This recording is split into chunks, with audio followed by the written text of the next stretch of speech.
반갑습니다.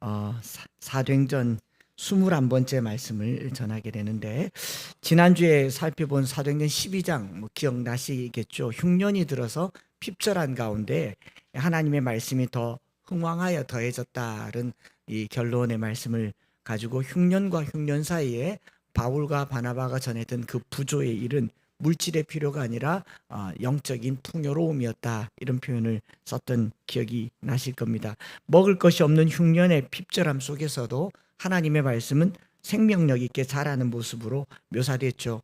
야고보를 죽였고, 또 백성들은 이를 보고 기뻐했고, 헤롯은 신이 나서 의기양양했으나 그 결론은 이 벌레에게 먹혀 죽게 되고, 흉년의 모습이죠. 흉년의 모습.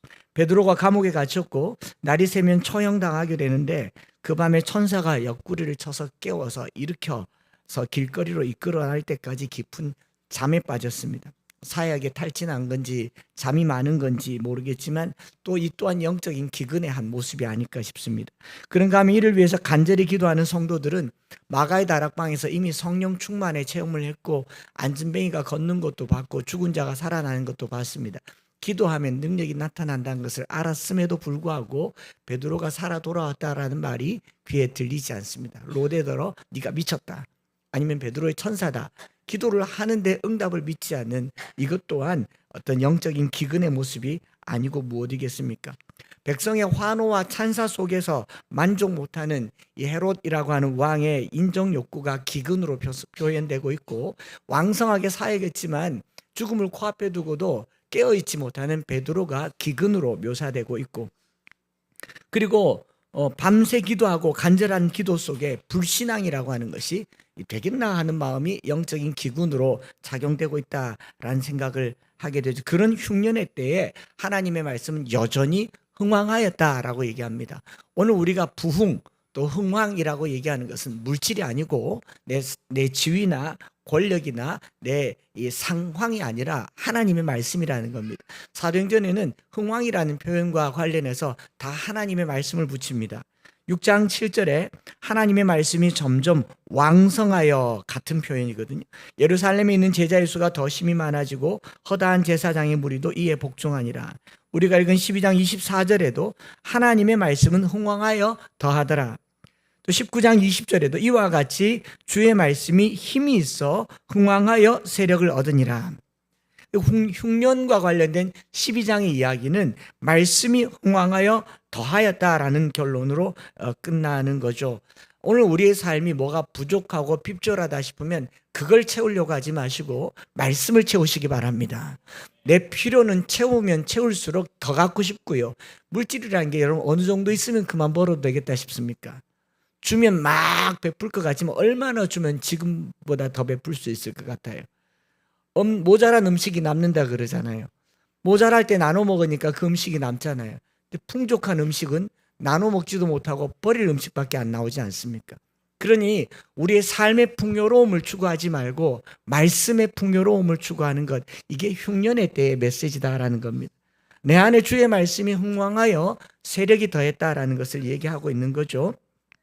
사도행전은 이와 같이 이 대부분의 기록이 누가에 의해서 기록될 때 상당히 성령의 역사가 이 시대의 흐름과 반대되는 역설적이다라고 하는 관점에서 많은 표현을 쓰고 있습니다. 핍박을 받는데 복음은 왕성하게 확산되고 있으며, 고난을 당하는데 성도들은 기뻐하고 있으며, 죽음을 당하는데 복음은 여전히 생명력이 있고, 가난한데 서로 나누어줌으로 풍요로워지고, 세상의 권세를 호령하는 듯한데 벌레만도 못한 보잘것없는 것으로 여기는가 하면, 군사력을 가지고 세계를 정복했지만 감옥에 갇힌 베드로 하나도 못 건지는 것에 대해서 누가는 아주 역설적으로 표현하고 있다라는 겁니다. 성도들은 이 땅을 살아갈 때요, 이 역설의 이 묘미를 느낄 수 있는 게 성도들인 줄 믿습니다. 그래서 가난이 두렵지 않고요, 박해가 두렵지 않고, 내가 낮아지는 게 두렵지 않고, 다르게 말하면 여러분, 내가 가난해지는 거는 두렵지 않은데 내 옆집이 부자 되는 거는 좀 싫어요. 그래요, 안 그래요? 내가 공부 못하는 건 괜찮은데 내 아들 친구가 공부 잘하는 그건 못마땅한 거예요. 이게 우리 안에서 역설이 안 되는 겁니다. 우리 안에 이 복음이 역설이 되려면요, 가난한데 괜찮은 거예요. 그 욕구가 안 느껴지는 게 가난의, 사도 바울이 이야기하는 풍부에 처할 줄도 알고 비천에 처할 줄도 알아 곧 모든 일 배부름과 배고픔과 풍부와 궁핍에도 처할 줄 아는 일체의 비결을 배웠노라. 그래서 빌립보서 4장 13절에 내게 능력 주시는 자 안에서 내가 모든 것을 할 수 있다라는 이 모든 것에는 꼴등도 될 수 있고 1등도 될 수, 1등은 어렵겠네요. 가난해질 수도 있고 부자는 좀 어렵겠네요. 쉬운 거 하자고요. 쉬운 거. 가난해지는 거 이거 능력입니다. 이럴 때 아멘 하면 아내가 돈 좀 못 벌어와도 이거 능력이야. 아니에요? 공부 좀 못해도 자녀들은 부모님한테 예수 안에 있는 일체의 비결을 배웠습니다. 내게 능력 주시는 자 안에서 이 성적으로 모든 것을 할 수 있습니다. 할렐루야. 그렇지 않겠어요? 이 사고가 안 들어오면요, 우린 계속 고지론을 가지고 와야 돼요. 제가 지난 여름에 어느 수련회를 갔는데 그 목사님이 대구까지 내려와서 강사를 초빙하면서 뭐든지 목사님 원하는 대로 다 설교하셔도 됩니다. 그러나 우리 교회 한 가지만은 안 했으면 좋겠습니다. 고지론. 성공에 대한 이야기는 안 했으면 좋겠어요. 근데 이 교회가 얼마나 성공적인 교회냐. 목사님 서울대 나오셨고, 신학 우리 신대원 2등으로 졸업하셨고, 사모님 서울대 나오셨고 3등으로 졸업하셨고, 아들 의대 다니고 둘째도 의대 다니고, 의대 대학 청년들이 다 서울대, 연대, 고대, 의대인데 고지론을 얘기하지만 이미 고지를 다 장악해놓고 할 수가 없잖아요. 그런데도 불구하고 목사님이 끊임없이 얘기하는 게 세상의 성공이 하나님 나라의 영광이 될 수는 없다는 것을 철저하게 얘기하세요. 여러분, 이게 내게 신앙으로 고백 안 되면 계속 성공을 추구할 겁니다. 계속 부요함을 추구할 겁니다. 줘야 나눠준다고요? 안 줘도 나눠줄 수 있어야 신앙이에요. 없어도 나눠줄 수 있어야 신앙이고요. 가난해서 부유하게 사는 법은요, 가난하기 때문에 다 줄 수 있는 거예요. 그러지 않겠어요? 그걸 역설이라고 얘기하거든요. 오늘 우리가 가난을 두려워하지 않고 핍박을 두려워하지 않습니다. 낮아지는 것을 자존심 상해하지 않습니다. 이게 사도행전의 기록 방식이다. 사도행전의 기록 방식을 보고 읽으면요, 아주 재미난 모습들을 보게 되는 거죠. 우리가 가난을 벗어나야 주의 큰 일을 할 수 있다는 건 속임수입니다. 교회가 커야 큰 일을 할 수 있다는 건 속임수입니다. 우리 주님이 그럼 큰 사역을 하셨어야죠. 그 고작 12명 제자 만들어 놓고 죽었으면 실패자 아닙니까? 주님이 하시는 방법은 다르더라라는 겁니다. 그래서 작아지는 것을 두려워하지 마세요. 우리가 핍박을 피해서 세상의 법을 바꿔서 세상의 국가의 보호 아래서 복음이 왕성하게 자라야 돼. 이거 다 속임수라고요. 또 누가 말하기를 지금 정부의 어떤 법을 바꿔서 기독교 유리하도록 만들자. 다 속임수라고요. 세상은 항상 기독교에 대해서 적대적이었고, 기독교는 박해를 받을 때 생명력을 가졌고요. 기독교는 우리가 전하는 복음의 내용과 세상의 가치가 반대를 입어서 핍박받고 또 교회가 문을 닫고 순교할 때 생명력이 나타나는 겁니다. 사도행전을 자세히 읽어보세요. 단 한 번도 성공한 적이 없어요. 바울이 아그리빠를 전도한 적이 없고요. 바울이 총독을 전도한 적이 없습니다. 그러니 대통령이 예수 믿는다고 이 나라가 기독교 국가가 될 것이라는 착각을 버리셔야 됩니다. 이게 사도행전의 기록 방식이라고요. 사도행전 13장에도 똑같은 방식의 역설이 기록되어 있습니다. 그걸 찾아보려고 하는 겁니다. 사도행전의 저자 누가는 유대인으로 구성된 예루살렘 교회를 통해서 나타난 성령의 역사를 10장까지 기록합니다. 11장부터 또 다른 하나의 교회가 나오는데 안디옥 교회잖아요. 안디옥 교회. 성령이 마시면 예루살렘과 온 유대와 사마리아와 땅끝까지 이르러 내 증인이 되리라 라고 말씀하셔서 예루살렘에서 이제 넘어나서 온 유대와 사마리아와 땅끝까지 이르는 지점에 세계 선교의 교두보로 안디옥 교회를 짓고 있다라는 겁니다. 11장에서 스데반의 순교로 흩어진 성도들이 예루살렘에서 장장 한 480km 떨어진 안디옥에까지 흩어졌습니다. 박해로 흩어졌으면 숨죽이고 살아야 되는데, 박해로 흩어졌으면 또 잡힐까봐 죽지 않으려고 토굴에서 살아야 마땅한데, 이들이 은둔자의 삶을 사는 것이 아니라 초대교회의 삶 속에서 더 왕성한 복음의 능력을 보여줌으로 말미암아 안디옥에 당시 인구가 한 15만 명 됐다고 하는데 그 중에 유대인들이 한 5만 명 됐다고 해요. 그 유대인들 사이에 기독교회가 그리스도를 따른 사람들이 확산되는데 그리스도인이라는 별명이 생길 정도로, 다르게 말하면요, 외적인 표지가 생긴 겁니다. 예수를 따르는 사람들의 삶의 질이 다른 사람들과 확연하게 구별되는 뭐가 있더라라는 거죠. 뭐가 달랐는지 모르겠어요. 머리 아우라가 있었는지, 옷이 달랐는지. 오늘 우리가 술 안 먹습니다 그러면 사람들이 교회 다닙니다 이렇게 말하면, 물론 교회 다니면서 먹는 사람도 있겠지만, 뭐 교인들의 표지를 거저 술 담배 안 하는 거 또는 뭐 이 정도로 보지만, 이 안디옥에 있는 그리스도인들은 그들 사이에서도 뭔가 다른 표징과 특징이 있어서 그리스도인이라는 별명이 붙을 정도였다라는 거죠. 눈에 두드러진 삶의 특징이 나타났던 교회가 안디옥 교회입니다. 주로 착함과 믿음과 성령의 충만함에 대한 표현을 했던 기억이 나실 겁니다. 우리나라도 마찬가지죠. 140여 년 전에 복음이 처음 이 땅에 들어왔을 때요, 그 서양 사람들이 복음을 가지고 들어올 때 그냥 들어온 게 아니고 상선, 군함 뭐 이런 것들을 가지고 우리나라가 쇄국 정책을 하냐 뭐 개방을 하냐 이런 뭐 시끄러울 때에 들어왔습니다. 그러니까 머리 색깔도 다르고 양복 입고 온 사람들이 정상으로 보이지 않죠. 야소 귀신이라고 했습니다. 야소장이라고 했습니다. 서양 귀신이라고 얘기했습니다. 요상한 종교라고 얘기했습니다. 부모도 모르는, 조상도 모르는 호로 자식들의 사상이라고 얘기했어요. 근데 그런 사람들이 그 당시에 예수 믿는 사람들의 보편적인 인식이었는데, 하루 이틀, 한 달, 두 달, 1년, 2년 지나고 나면서 그리스도인들의 삶의 모양이 달라집니다. 우리나라 조선시대의 개화기의 사람들에게 충격을 주고 있습니다. 삶의 양상이 달라져요. 이름도 갖지 못했던 여인들이 교회 와서 비로소 이름을 갖게 되었습니다. 쌍놈으로, 평민으로, 서민으로, 노비로 평생 살면서 주인이 시키는 일만 하던 사람들이 사람 대접을 받는 곳이 교회가 되었어요. 그 교회 가면 그렇게 좋은 곳이 교회였습니다. 그게 교회를 특정짓는 하나의 모습이었다라는 거죠.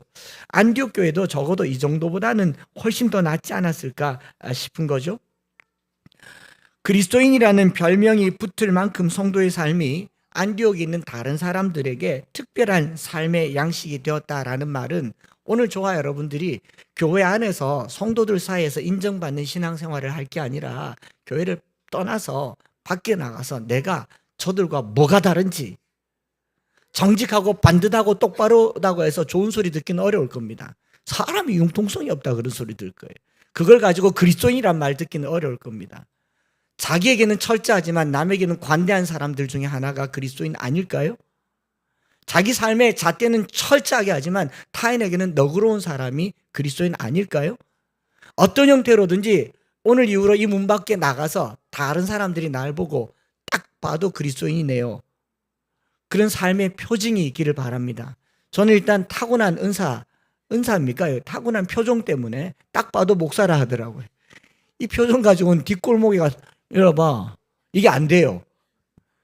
이번 주에도 그런 말을 여러 번 들었는데, 그런 삶의 양식들이 있었고, 그렇게 그리스도인이라 불리던 안디옥 교회에서 바나바와 사울을 1차 전도여행을 시작해서 2차, 3차, 소위 말해서 세계 선교의 처음 장을 여는 장면이 1절부터 12절까지의 내용입니다. 저는 이 본문이 왜 또 대조적이고 역설적인 상황으로 펼쳐지는가를 한번 살펴보면서요, 1절부터 3절까지는 바나바와 사울을 따로 세워서 파송해서 복음을 전하게 하는 내용이 기록되어 있는가 하면, 4절부터 12절까지는 구브로라고 하는 섬에서 일어난 한 사건을 설명하고 있는데, 안디옥 교회에서 일어난 어떤 한 특징과 구브로에서 경험하게 된 복음 증거의 현장이 조금은 역설적으로, 대조적으로, 역설보다는 대조적으로 표현되었다라고 보는 거죠. 먼저 안디옥 교회의 모습을 살펴보면 1절에 선지자들과 교사들이 있었다 그래요. 안디옥 교회에 선지자들과 교사들이 있었다라고 얘기하는데, 안디옥은 이방인들이 사는 지역이고 거기서 이방인들에게도 복음을 전했는데, 선지자, 교사라고 하는 이 직분은요, 구약의 성경을 배경으로 두는 직분이라고 볼 수 있죠. 선지자들의 글이라고 한 말은 구약 예언자들의 예언서들입니다. 그러니까 하나님께로부터 말씀을 받아서 예언을 하는 선지자들도 있지만, 대부분의 선지자와 교사라는 말은 선지서와 구약에 있는 율법서를 잘 가르치는 율법 학자들을 말하는 거예요. 즉, 이 안디옥 교회는요, 이방 지역에 세워진 교회이지만, 소위 말해서 세속 땅에 세워진 교회이지만 정통성 위에 세워진 조화로운 교회다라는 걸 첫 번째 특징이라고 볼 수 있는 거죠. 다시 말씀드리면 정통성 위에 세워진 조화로운 교회. 안디옥 교회의 그리스도인들은 구약 율법과 무관하게 오직 그리스도만을 따르는 신흥 종교 집단이 아니라는 겁니다. 실제로 1세기 말부터 2세기에 말시온이라고 하는 사람이 오직 그리스도의 십자가와 산상수훈만을 복음으로 여긴다. 구약의 율법으로는 구원을 얻을 수 없다 해서 구약을 덮어버리고 마태, 마가, 누가복음만 가지고 신앙생활을 하던 이단이 있었습니다. 오늘 우리 한국 개신교회가 이단화될 가능성이 아주 많고 이미 이단들이 흥황한 여러 가지 이유 중에 하나가 뭐냐면 구약을 덮어버려서 그래요. 왜냐하면은 우리는 그리스도의 십자가의 복음을 얘기하는데 그리스도의 십자가는 구약의 완성이잖아요. 뭘 완성했는지를 모르면서 십자가만을 쳐다보는 것은 십자가를 우상으로 만드는 것과 다를 바가 없습니다. 이게 말시오니즘이에요. 영지주의 사상에 빠지게 되는 거죠. 그래서 안디옥 교회는 이방 땅에 세워졌고 헬라의 영향을 아주 많이 받았던 그리스의 철학을 많이 받은 도시임에도 불구하고 성경이라고 하는 정통성 위에 세워져 있는 조화로운 교회였다라는 겁니다. 오늘 저와 여러분들이 신앙생활하면서요, 오늘날에도 동일하게 성령님이 역사하세요. 충만하게 역사하시고 예언도 하게 하시고 환상도 계시도 보여주시는 이것은 맞습니다. 그러나 성경을 떠나는 일이 없어야 될 것입니다. 얼마 전에도 보니까 어떤 분이 요즘도 천사들이 와서 매일같이 밤새 자기를 막 깨워서 얘기를 하고 천사는 잠도 안 자니까 나를 잠을 안 재우길래 난 잠 좀 자자 가라 그랬다 그러더라고요. 그런 말을 자꾸 하면 그분의 지위가 올라가겠죠. 영적인 지위가. 성경의 권위는 떨어지겠죠. 그 사람의 말을 듣고 싶으니까. 안디옥 교회는 사도들의 지위와 세력이 큰 게 아니라 선지자와 교사들, 성경의 권위가 인정되어지는 정통성이 있는 교회였다라는 것입니다. 그래서 구약의 예언자들처럼 구약 신앙의 연속성 속에 있고 당시의 신약은 아직 기록되지 않았기 때문에 그 구약의 완성이 예수 그리스도라는 것을 정확하게 가르쳤던 겁니다. 당시에 유난히 성령 체험이 많았죠. 초대교회 때 요즘은 뜸하니까 좀 덜한다 치지만 당시는 성령이 마가의 다락방에 동일하게 나타나서 예언하고 방언하고 통변하고 누구나 다 환상을 받는데 누가 더 세다는 거 알겠어요? 요즘처럼 총신, 장신, 고신, 신학교도 없는데 누가 지도자가 되겠어요? 내가 본 게 확실하다라고 얘기하면 스스로 교회의 지도자가 되기 딱 좋은데 바나바나 사울이나 당시 교회는 성경을 근거로 교회가 세워졌다는 거예요. 성경에 있는 내용을 철저하게 따르고 추구했다라는 겁니다. 그래서 늘 말씀의 권위를 가지고 있었고 성령의 음성을 들었지만 성경의 권위를 순종했던 사람들이 바로 1세기 안디옥 교회 사람들이었다라는 겁니다. 그리고 거기 등장하는 5명의 이름들을 보면 왜 조화로운 교회라는 표현을 쓰느냐면 바나바는 레위 사람입니다. 구브로가 고향이지만 레위 지파 사람. 니게르라고 하는 시므온은 어떤 사람이냐면 니게르가 니그로라는 말 들어보셨죠? 검다라는 말입니다. 검다. 라틴어로도 니게르라는 말은 검다라는 말인데 라틴 계열의 상당수의 국가에서 니게르라는 말이 들어가면 다 검은색이 들어가 있어요. 검은색. 나이지리아, 니제르, 그런 나라, 몬테니그로 이런 거 다 검다라는 말입니다. 검은 대륙의 추정 이런 말 쓰잖아요. 그러니까 이 시므온이라는 사람은 피부가 검은 북아프리카 사람인 거죠. 자, 유대인들이 검은 사람이랑 어울린다 있을 수 없는 일입니다. 또 구레네 사람 루기오, 구레네도 북아프리카 사람이죠.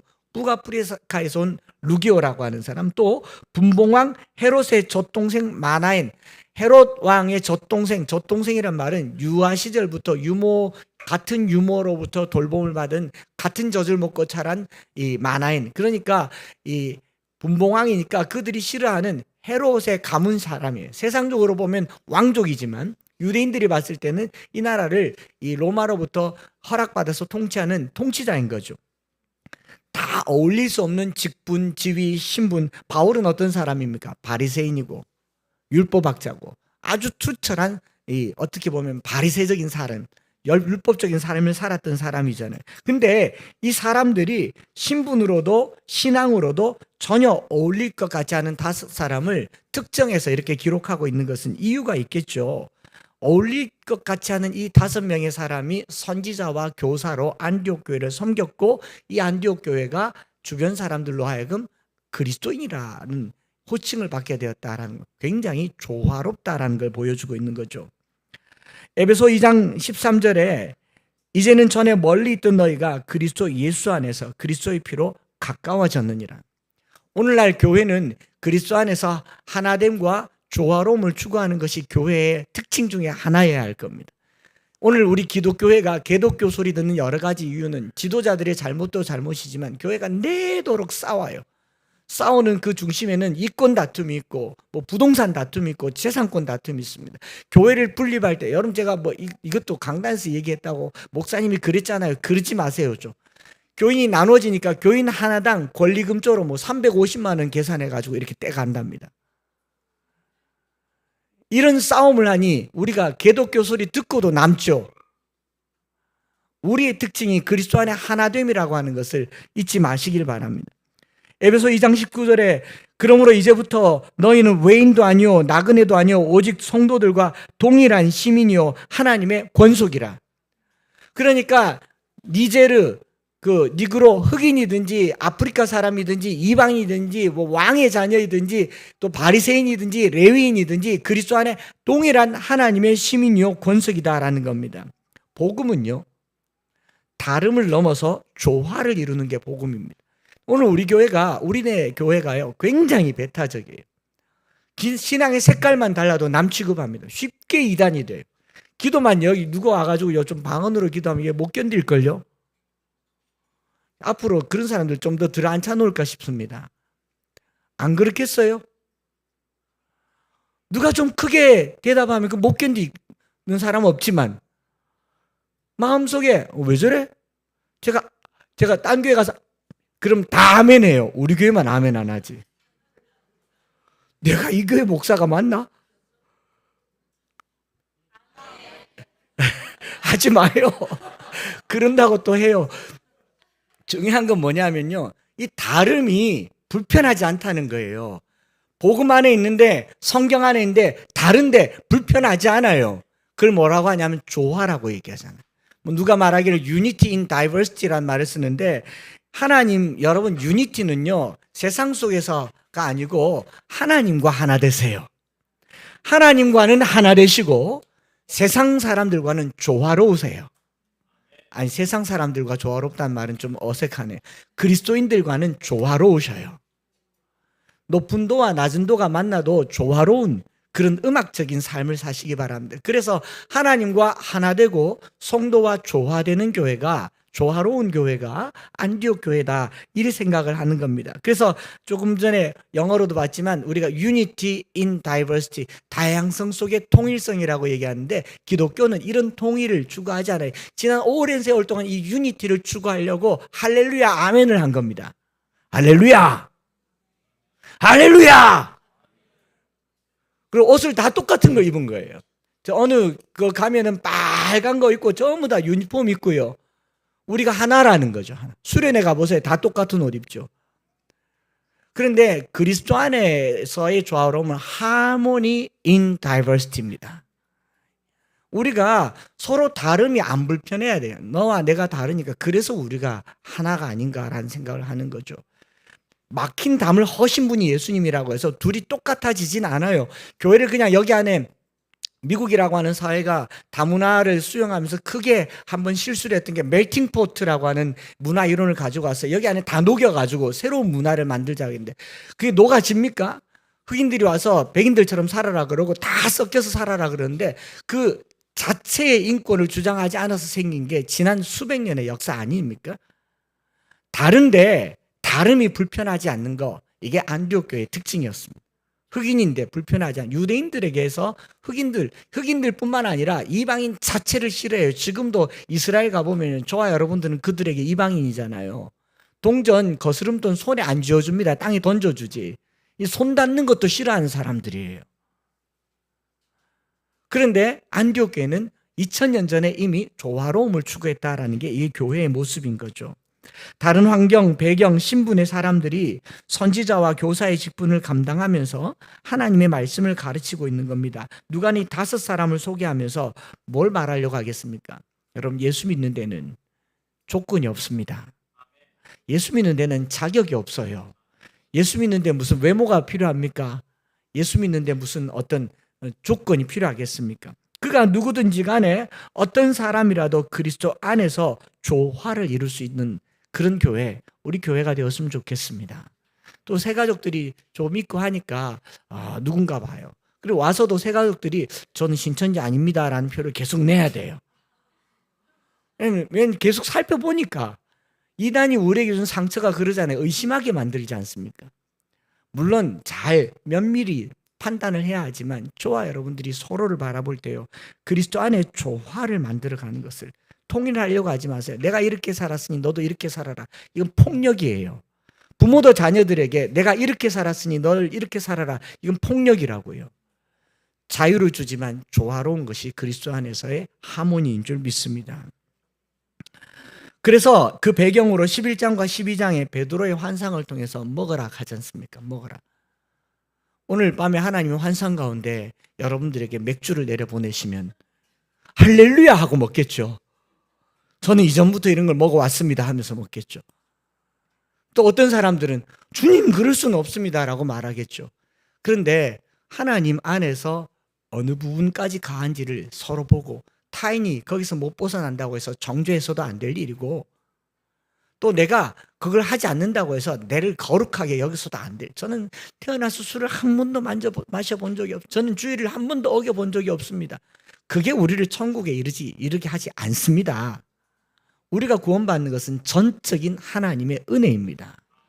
저와 여러분들이 잘나서 구원받을 것 같으면 굳이 우리 교회 안 다니셔도 돼요. 우리가 주님 앞에 설 때는 철저하게 우리가 아직 죄인 되었을 때 그리스도께서 우리를 위하여 죽으심으로 하나님께서 우리에게 대한 자기의 사랑을 확증하셨느니라. 우리는 죄인 동창생들이에요. 인정하고 싶지 않습니까? 여러분 그렇게 깨끗하게 사셨어요? 그렇게 고결하게 사셨어요? 다 똑같잖아요. 몇 범인지 정가 몇 범인지가 좀 차이가 있을 수 있지만 다 죄인이잖아요. 그렇지 않아요? 그거 들춰내면 난리 납니다. 조화롭게 삽시다. 제일 조화로운 것이 청송교도소예요. 조화로워요. 예수님을 따르던 제자의 구성원들만 봐도 그래. 열심당원인 이 시몬이 가룟 유다가 있었잖아요. 유대인인 세리 마태가 있었어요. 그다음 뭐 아리마대 사람, 부자, 가난한 어부들, 귀신 들린 사람, 창녀, 병자들 다 올려둬요. 전혀 불편하지 않아요. 예수님 저런 사람하고는 올리지 마세요. 그러지 않았어요. 우리가 사람 만날 때 뭐 가끔 저보고 목사님 그 사람하고는 만나지 마세요. 그런 경우가 있어요. 제가 워낙 귀가 너덜너덜해가지고 잘 들으니까 팔랑귀라서. 그러나 교회는 십자가에 집중되고 십자가 안에서 서로 조화로운 것이라는 것을 믿으시기 바랍니다. 두 번째로 이 안디옥 교회의 또 하나의 특징은요, 예배와 기도로 돌다리를 두들기는 교회. 제가 돌다리를 두들긴다는 표현을 의도적으로 썼는데 예배와 기도는 당연하겠지만 2절과 3절을 보니까 주를 섬겨 금식할 때에 성령이 이르시되 내가 불러 시키는 일을 위하여 바나바와 사울을 따로 세우라 하셨어요. 그래서 바나바와 사울을 세워서 파송하는 내용인데, 그런데 자세히 보면 3절에 이에 금식하여 기도하고 두 사람에게 안수하였다. 금식하고 기도하는 중에 성령의 음성을 들었으면 그 다음 뭐 하면 됩니까? 순종하면 돼요. 보내면 되는데 이에 다시 또 금식하고 또 기도해요. 이렇게 금식을 자주 하면 안 되는데, 성령께서 말씀하셨는데 즉각 순종하지 않고 왜 또 금식하고 기도했는가? 뭐 혹자는 파송을 위해서 바나바와 사울을 위한 기도와 금식이었다라고 해석을 하기도 하지만, 또 다른 분은 이렇게 말합니다. 누군가가 기도하고 금식 중에 하나님께서 사울과 바나바를 세우라라는 말을 들었을 때 그래 우리도 함께 금식하겠다고 같은 은혜를 성령 안에서 받았다는 겁니다. 의심해서가 아니라 같이 예배하면서 확인하는 작업이 있었다라고 얘기를 해요. 여기서 주를 섬겼다라는 말은 예배라는 표현을 쓰죠. 우리가 서비스라고 하잖아요. 예배와 기도와 금식이 안디옥 교회를 특징 짓는 하나의 모습이다라는 겁니다. 예배와 기도와 금식을 통한 성도의 태도와 성령의 일하심을 공동체가 함께 경험한 겁니다. 누가 기도하고 금식하면서 은혜 받았으면요, 여러분 따라서 기도하고 금식하시기 바랍니다. 누가 기도에 열심을 내면 따라서 기도하세요. 선한 일은 다 따라하는 거잖아요. 아닙니까? 가인이 왜 아벨을 죽였다고요? 모르시군요. 찾아보십시오. 가인이 아벨을 안 죽일 수 있는 방법은 한 가지였어요. 아벨의 제사를 하나님이 받으시고 가인의 제사를 하나님이 안 받으셨을 때 아벨을 보고 분노할 게 아니라 아벨 불러가지고 아벨 내 쌀 한 가마니 줄게. 우야하면 그래 되노? 네 우야하면 예배를 하나님이 받으시는 나도 같이 하자. 그랬으면 온 형제가 하나님을 예배했을 거 아니에요. 집에 형이 공부를 잘하고 동생이 공부를 못한다고 해서, 아니 동생이 공부를 잘하고 형이 공부를 못한다고 해서 형이 동생을 죽여야 됩니까? 가만히 불러가지고 이는 공부를 왜 하노? 물어봐야 될 거 아니에요. 뒤꿈치라도 따라가게. 그게 가족이죠. 그런데 가인이 아벨을 죽인 이유는 간단하죠. 저걸 죽여야 내게 살 거란 생각이잖아요. 신앙생활 하면서요, 누군가가 선한 일에 욕심내면요, 선한 일은 전념이 잘 안 됩니다. 나쁜 일은 안 배워도 금방 따라 하는데 선한 일은 전념이 잘 안 돼요. 기도하자 하면 기도가 잘 안 돼요. 그래서 제가 계속 기도하자, 말씀 보자, 암송하자, 예배하라고 얘기하는 건 노력해야 된다는 거예요. 앞에 누군가가 기도하고 금식하며 성령의 음성을 들으니까 또 다른 사람들도 기도하고 금식하면서 같은 음성을 들었다. 이게 은혜로운 공동체입니다. 선한 일에, 은혜 받는 일에 함께 열심을 내는 저와 여러분들 되시기를 바랍니다. 민주주의는 다수의 의견을 묻는 방식을 취하지만 하나님 나라는요, 다수의 기도를 의사결정의 방식으로 채용하고 있다라는 겁니다. 그래서 제가 말씀 암송하고 나서 최근에 하나님께서 계속 그런 마음의 부담을 주세요. 우리가 기도하는 일에 더 열심을 내야겠다. 새벽으로든 저녁으로든, 뭐 요즘 개인으로 와서 기도하시는 분들도 많아요. 저녁으로 와서 기도하시는 분들도 좀 있어요. 어쨌든 기도하는 일에 열심을 내는 저와 여러분들 되시기를 바랍니다. 이 일 때문에 여기서부터 시작해서 바울은 1차, 2차, 3차 전도 여행을 통해 로마에까지 복음을 전하게 되는 거죠. 물론 우리가 기도를 열심히 한다고 해서 우리가 기도한 대로 되는 건 아니에요. 그러나 우리가 기도하면 성령 안에서 같은 마음을 품을 수가 있습니다. 하나님의 같은 그 뜻을 품어갈 수 있다라는 겁니다. 그런 의미에서 금요 집회에 또 광고를 합니다. 지난주에도 저기 인천에서 집회를 하고 왔으니까 다른 거 아무것도 부럽지 않아요. 기도하는 거는 부러워요. 제 마음에 선한 욕심이 생기는 거죠. 뭐 그렇게 기도하나 이런 생각이 안 들어요. 딱 보는 순간 주여 우리 왜 안 됩니까? 하고 싶습니다. 그런 마음이 들어요. 무엇이 여러분들을 기도 못하게 합니까? 뭐 때문에 기도를 못합니까? 선한 일에 같은 마음 품으시기 바랍니다. 이런 일련의 과정을 통해서 사도 바울은 1차 전도 여행을 하게 되고, 이렇게 은혜로운 안디옥 교회를 배경으로 파송을 받아 복음을 구브로에 가서 전하죠. 이 구브로에 가서 복음을 전하는데, 이 복음을 전하는 내용이 안디옥 교회랑은 대조적으로 나타나는 겁니다. 1절부터 3절 그리고 4절부터 12절까지 정밀하게 대조적인 묘사를 표현하고 있는 것 같았어요. 구브로는 바나바의 고향이기도 해서 좀 지형도 알고 복음도 전하기 쉬울 것 같아서 1차로 거기를 가장 먼저 선교지로 택한 것 같습니다. 근데 이 구브로에서 복음이 구부러지는 거죠. 뭔가 구부러진 상황이 벌어지고 있는 것 같지 않습니까? 안디옥 교회와 너무 비슷한데 구부러진 상황이 구브로에서 일어났습니다. 그걸 말씀드리는 것. 유사성의 위험을 인지하는 교회가 되어야 됩니다. 여러분, 유사한 게요, 아예 다른 것보다 훨씬 위험합니다. 이 구브로에 있는 바보라고 하는 곳에 바예수라고 하는 사람과 안디옥 교회에 있는 상황들이 너무 유사해요. 유사한데 완전히 구부러져 있다라는 것. 구브로 여러 회당에서 하나님의 말씀을 전합니다. 하나님의 말씀을 회당에서 전했다라는 말은 구약 성경의 정통성을 그대로 가지고 있어요. 유대인들 중심으로 복음을 전했단 말이죠. 그리고 거기 회당도 있었고 유대인들도 있었습니다.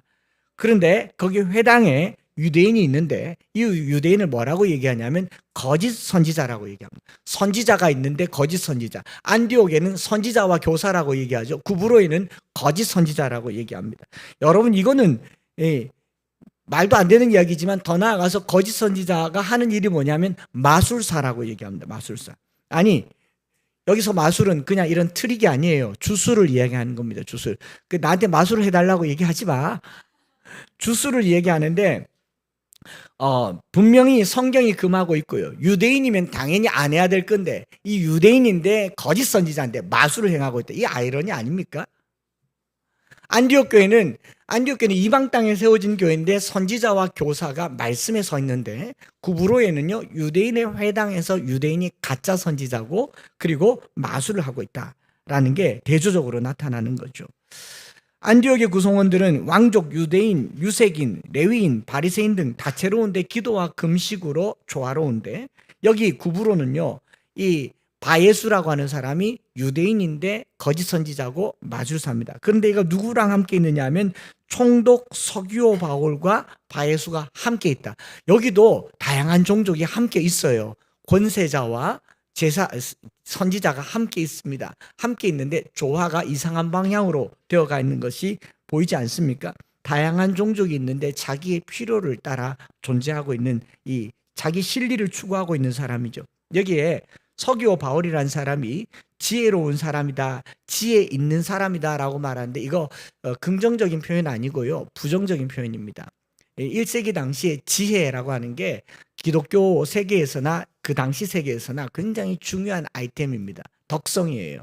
이 지혜는 스토아주의자들이 이야기하는 어떤 학문, 학식, 지혜, 깨달음, 여러 가지 철학들을 포함해서 지혜라고 말하기 때문에, 당시에 누가 지혜를 가졌다 혹은 지혜로운 말을 들었다라고 하는 것은 권력을 가졌다, 돈을 벌 수 있는 힘을 가졌다라는 게 지혜인 겁니다.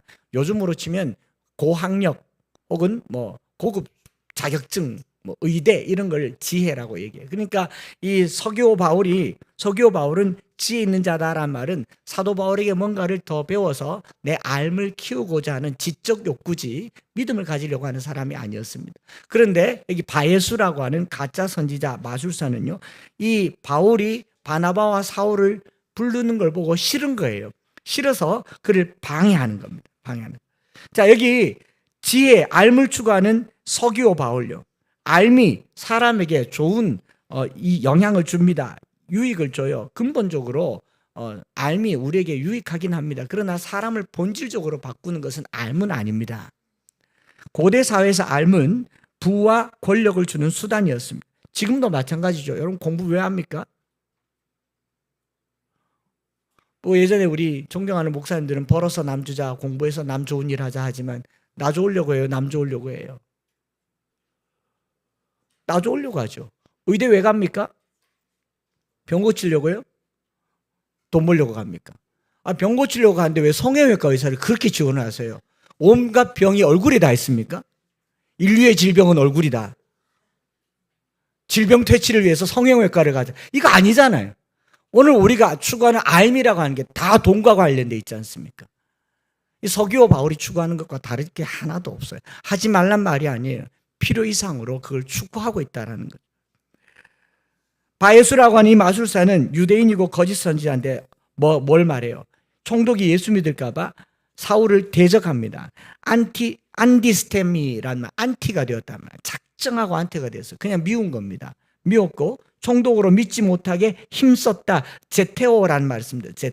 제테오란 말은 구한다, 찾으라, 문을 두드리라, 구하라 할 때 그 구한단 말인데, 방법을 모색해 어떻게 하면 사울과 이 서기오 바울을 못 만나게 하려고 막 방법을 쓰고 안티가 되어 있다라는 겁니다. 선지자인데 거짓말하고, 유대인인데 마술을 하고, 복음을 전하는데 방해를 하는, 이런 아이러니한 게 구브로에서 나타나고 있다라는 겁니다. 그때 사도 바울이 바예수를 저주하면서 이렇게 책망하죠. 13장 10절에 이르되 모든 거짓과 악행이 가득한 자요, 마귀의 자식이요, 모든 의의 원수요, 주의 바른 길을 굽게 하기를 그치지 아니하겠느냐? 그 저주에 가까운 말을 하는 거죠. 그리고 이 유대인 거짓 선지자 바예수는 그 말하고 난 다음에 바울의 말 11절, 보라 이제 주의 손이 네 위에 있으니 네가 맹인이 되어 얼마 동안 해를 보지 못하리라 하니 즉시 안개와 어둠이 그를 덮어 인도할 사람을 두르고 하는지라. 해를 보지 못하고 눈이 가려워집니다. 선지자인 것처럼 타인의 길을 제시하는 것처럼 하지만 정작 자신의 한 걸음도 걷지 못하는 인생이 이 바예수라고 하는 사람이고, 마술사가 되어서 총독의 곁에서 다른 사람을 조종할 수 있고 움직일 수 있었을 것 같지만 정작 눈이 가려워져서 자기를 구할 사람을, 자기를 인도할 사람을 찾아야 되는 게 이 바예수의 운명이 되었다라는 걸 보면서요, 저는 이 이렇게 말씀을 가지고 기도 제목을 삼아 보려고 하는데, 이 과정에서 안디옥 교회가 보여준 가장 큰 모범이 뭔가, 구브로와 안디옥 교회가 뭐가 다른가를 봤는데 예배, 기도, 금식이라는 게 있더라라는 겁니다. 구브로에 회당이 있어요. 선지자가 있는데 어떤 경건한 모양도 없고 신앙의 모양도 없고 오로지 총독의 곁에 붙어 있는 이 권력과 권리만 추구하고 있는 이 구브로의 구부러진 상황에서 안디옥 교회는 주를 섬겨 기도하고 금식했다라는 말을 이렇게 보면서요. 제가 함부로 말할 수는 없지만 일단 한번 해보고 말씀드릴게요. 기도하고 금식을 일단 한번 해보고, 최근 수년 동안 안 해본 게 금식이어서, 탐식은 해봤는데 폭식은 해봤는데 금식을 안 해봐서, 검사 받을 때 말고는 안 해봐서 일단 해보고 이게 어떤 것인지 간증으로 나누고 여러분들과 함께 할 수 있는 계기가 되었으면 좋겠어요. 이 금식에 대해서 이 프로페차이하는 박영호 목사님이 이런 표현을 쓰더라고요. 금식하고 기도하던 중에 성령의 음성을 들었던 이 사람들을 보고 또 금식하고 기도하여 바나바와 사울을 세우는 이 과정에서 금식은 하나님께 초점을 맞추며 인간의 주도성을 최소화시키는 작업이 금식이다. 금식은 내 시선을 하나님께 맞추고 인간의 주도성을 최소화하게 하는 거예요. 굶어 보세요. 내가 뭐 할 수 있는 게 없어. 뜻대로 하세요. 마음대로 하세요. 되는 대로 해라. 그럼 그거 알아서 해라. 이러지. 막 벌떡 일어나서 내가 할게, 그런 사람 없어요. 금식을 해보면 알잖아요. 과식을 해서 몸을 괴롭히는 경우는 많지만 금식으로 영이 깨끗해지는 경험은 안 한 지 너무 오래되지 않았습니까? 최근에 계속 이런 기도, 금식에 대한 도전을 계속 하나님이 주시는 것 같아요. 제가 어디 밖에 집회를 하러 가는 게 아니고 여러 번 제가 느끼는 거예요. 하나님께서 저를, 한 목사 여기 있으면 엠마오에 갇힌 목사가 될 거다. 네가 아는 것만 전부가 될 거다. 다양한 교회에서, 다양한 교단에서, 다양한 시스템 속에서 작은 교회, 큰 교회, 뭐 지하 교회, 몇 명 안 되는 교회, 또 몇천 명 되는 교회 두루두루 보면서요. 제 생각의 폭을 많이 넓혀주신 것 중에 제일 크게 도전받은 거는 기도와 금식이었습니다. 오늘 우리가 잘 먹습니다. 우리 교회 먹는 건 뭐 어디 내놓으라면 항아리 삼겹살 이거 하나만 가지고라도 신문에도 날 일이에요. 그런데 어느 날 집사님이 얘기하더라. 목사님 항아리 삼겹살 이제 안 합니다. 왜 안 하냐? 전 몰랐거든요. 여러분들은 그냥 먹기만 하니까 모르죠. 그것 때문에 몇몇 집사님들이 주일날 예배도 못 드리고 위에 가서 그 뒤집고 뚜껑 열고 시간 봐야 된다. 안 그러면 다 탄다고. 그것 때문에 안 하게 된 거예요. 예배가 중요합니까? 삼겹살이 중요합니까? 또 생각해보면 묵으면 되지 뭐 다음 주 예배 드리는데 싶어도 하나님께서 제게 주신 경건함에 대한 이 부담이 기도와 금식으로 계속 부담이 오는 거예요. 남은 하반기를 기도와 금식으로 주를 섬기고 높이는 삶이 되도록 함께 기도했으면 좋겠습니다. 기도에 대한 많은 도전을 받았어요. 제가 밖에 가서 집회를 하면 그냥 전문 강사가 될까 봐 제일 두려워하는 게 그거예요. 그래서 항상 가면 하나님 뭘 말씀하시려고 합니까? 제가 이번엔 뭘 배워야 됩니까? 제가 어떻게 하면 좋을까요? 늘 기도하면서 그렇게 서는데 갈 때마다 하나님께서 그렇게 말씀하세요. 더 기도해라. 더 기도해라. 1년의 반을 지내면서요. 주님이 저와 여러분들의 삶을 통해서 진짜 높임을 받으시도록 다시 처음 시간으로, 오늘이 1월 1일이라 생각하시고 기도하고 말씀 보는 일에 이 한 주간 내 시간을 조금 불태웠으면 좋겠습니다. 할 수 있으면 금식 해보세요. 해보세요. 너무너무 힘들 것 같아요. 내가 여기 썼다가 지웠어요. 괜히 말 꺼냈다가 제가 지난주에 유튜브 보지 말고 성경 보겠습니다라고 해가지고 공동체 유튜브 열었다가 집사람 유튜브 왜 보는데 그래서 안 볼 수는 없네. 그랬어요. 그리고 여니까 또 막 쇼츠도 나오고 굉장히 무서워요. 그래서 이제 강단에서 내가 뭐 하겠단 말은 이제 좀 일단 해보고 말씀드릴게요. 해보고 말씀드릴 텐데 정말 기도하고 금식하는 게 오늘 우리 삶에 또 필요하다 생각을 하면서요. 우리 찬양 드리면서 6개월간 함께하여 주신 하나님께 감사드리고 지금 서 있는 이곳에서 높임을 받으소서. 내가 밟는 땅 주님의 땅이니 하늘이 주님의 이름 높이 올리며 넓은 바다가 주를 노래해. 바울과 바나바가 안디옥에 있든지 구브로에 있든지 기도하고 금식하는 일을 꾸준히 해왔고, 그래서 그 교회가 가지고 있는 독특한 특징을, 성령의 음성을 듣는 일을 만들어 갔다면 저와 여러분들이 이 한 주간 동안 좀에 더 기도합시다. 지난주는 조금 더 성경 읽자고 했죠. 이번 주에는 조금 더 기도합시다. 한 끼라도 굶어보는 연습합시다. 그러다가 하루가 되고 이틀이 되고 사흘이 되고 그런 어떤 경건의 연습들을 해보면 좋겠다 생각하면서 우리 찬양 같이 고백하십시다.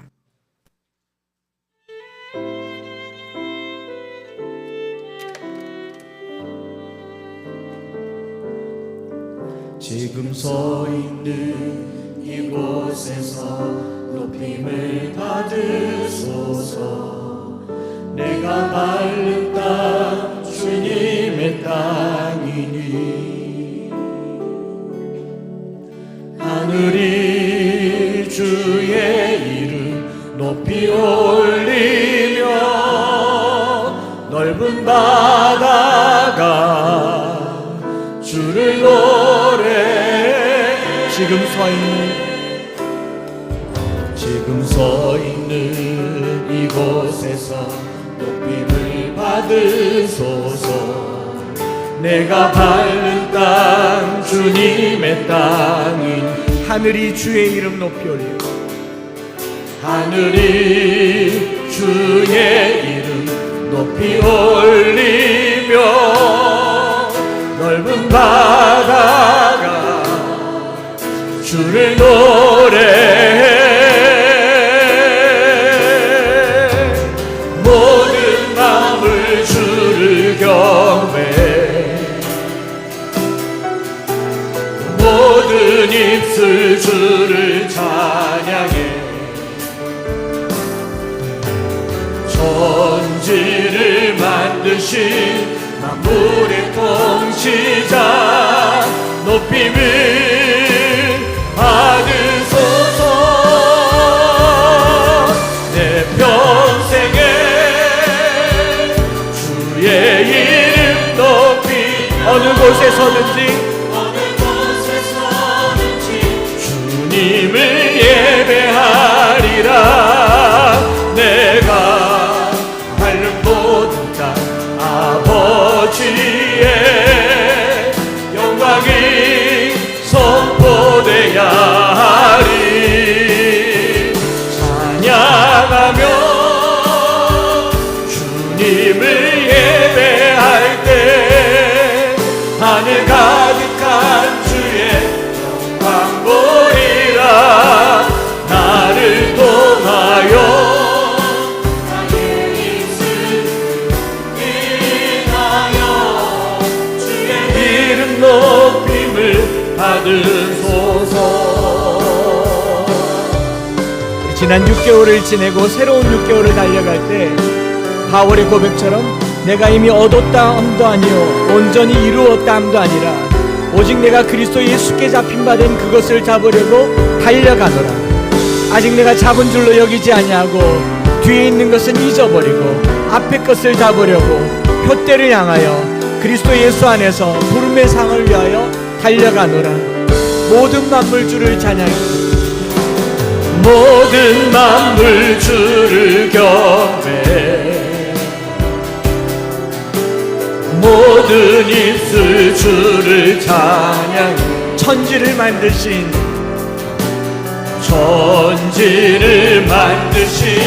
만물의 통치 높임을 받으소서.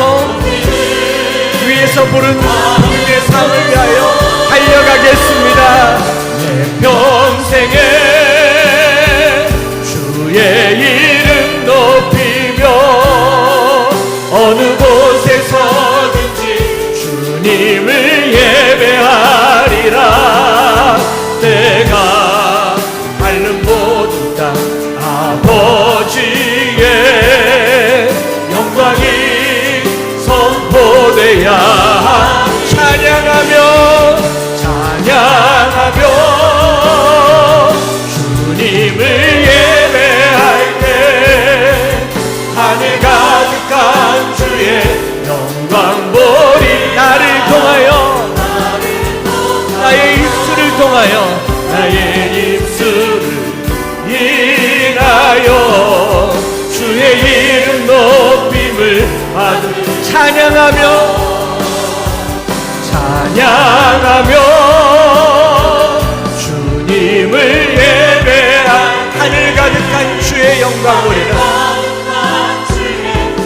영광 보리 나를 통하여 나의 입술을 인하여 나의 입술을 인하여 주의 이름 높임을 받으소서. 여러분 이 시간에 기도할 텐데요. 제가 지난주에 만난 어떤 목사님들은 담임 목사님들 다 30대세요.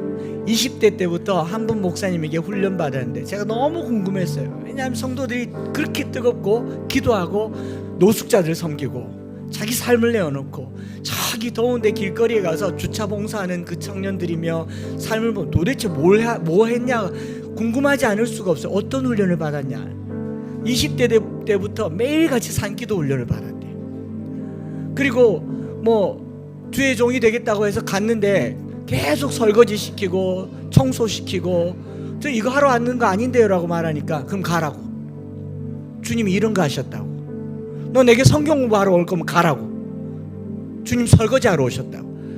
매일 그렇게 기도를 시키더니 결국 하나님께서 이 젊은 목사님들을 쓰시는 걸 봤어요. 30대 목사님들이 얼마나 뜨겁게 목회하는지 제가 부끄럽더라고요. 그게 오늘 우리에게 또 한 번의 도전이 되었으면 좋겠어요. 아이 목사님 어디 밖에 가서 또 이상한 거 보고 도전 받았네. 그리 하지 않았으면 좋겠습니다. 선한 일이에요. 같은 욕심 내세요. 누가 기도를 많이 하면 그건 나도 하고 싶어지시기 바랍니다. 누가 금식하면 나도 하고 싶어지기 바랍니다. 누가 주를 위해 헌신하면 나도 하고 싶어지길 바랍니다. 이게 조화로움이에요. 이런 선한 욕심이 없으면요 내 안에 안티가 생기는 거죠. 내 안에 반대하고자 하는 열정이 생기는 거죠. 그리 마시고 누가 말씀 암송하면 나도 하고 싶어지길 바랍니다. 그 목사님이 저를 부르는 이유가 그거예요. 목사님, 저는 그 목사님께 기도를 배우고 싶다고 했고 그 목사님 저에게 도대체 암송을 왜 합니까? 30분 동안 대화하다가 집회 늦을 뻔했어요. 좋은 거는요 서로에게 영향을 주는 거예요. 이제 남은 7월부터 6개월 동안요 내가 말씀과 기도와 금식과 경건으로 남은 6개월간 잘 살아드리겠습니다. 나를 통하여 주의 이름 높임 받으소서. 우리 합심하여서 주의 부르고 기도하겠습니다. 주여 주여 하늘 가득한 님을 예배하리라. 내가 밟는 못 주를 섬겨 금식하고 기도할 때에 오늘 우리가 이 한 주간 동안 주님 앞에 새로운 6개월을 시작하며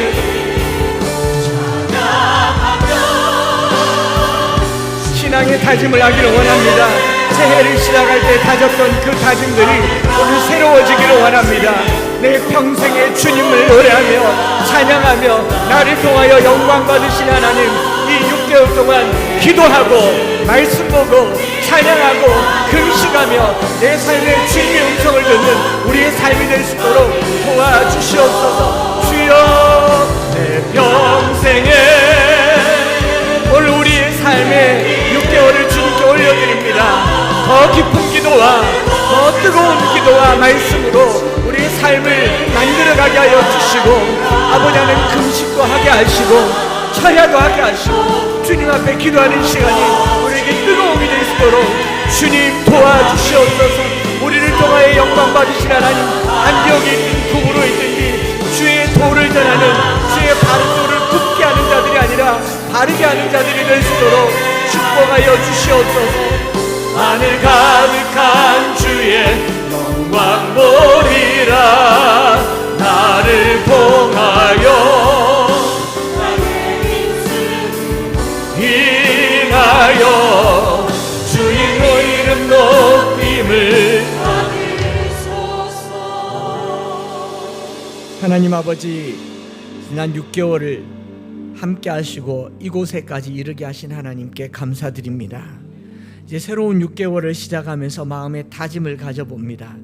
안디옥에서 1차, 2차, 3차 전도 여행이 시작된 것처럼 우리 엠마오 교회에서 시작된 303 비전이 새로운 다짐으로 또 전국적으로 여러 곳에 영향을 끼치고자 할 때에 하나님, 우리에게 필요한 것이 주를 섬겨 기도하고 금식하는 교회가 되게 하여 주옵소서. 하나님, 우리가 조화롭게 모여서 기도하고 금식하고 예배하는 것이 이 조화가 깨어지지 않도록 시기하고 질투하고 미워하는 욕심이 생기지 않도록 우리 안에 기도와 금식이 더 충만하게 하여 주옵소서. 누군가 기도하면 나도 기도해야겠다 도전받게 하여 주시고, 누군가 금식하면 나도 금식해야겠다 도전받게 하여 주시고, 누군가 주의 음성을 들으면 나도 듣고 싶은 욕심이 나게 하여 주시옵소서. 이런 선한 욕심으로 한 주간 살아드릴 때에 남은 6개월이 경건에 이르는 연습으로 가득하게 하여 주시옵소서. 오늘도 주님 앞에 예물을 드리며 경건함으로 우리의 삶을 올려드리고, 한 주간 또는 지난 한 달간 살았던 삶의 열매를 하나님께 올려드립니다. 살아드릴수록 주님 영광 받아주시고 주님을 높여드리는 우리의 인생이 다 되게 하여 주시옵소서. 구주 예수 그리스도의 크신 은혜와 아버지 하나님의 변함없으신 사랑하심과 성령 하나님 위로 교통 충만 역사하심이 내 평생에 주의 이름 높이며 주님 높이 영광 돌려드리기 위하여서 쓰임받기를 원하며 기도와 금식과 예배로 주를 섬김으로 우리의 삶을 다시 한번 다져가기를 소망하는 사랑하는 모든 성도들 위해 이제로부터 영원토록 함께 있을지어다.